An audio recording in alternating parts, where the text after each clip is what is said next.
Great. So, what was our first clue? Shapes. Shapes. Right. And our second clue was grass. And our third clue, the sky. So, what could Blue want to play outside with shapes, grass, and the sky? Well, if we're outside, maybe we could sit in the grass and, look up at the sky. Then what could we see? Clouds. Yeah. Maybe different shaped clouds. Yeah.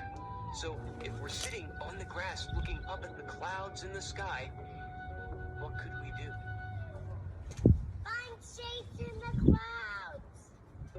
Find shapes in the clouds.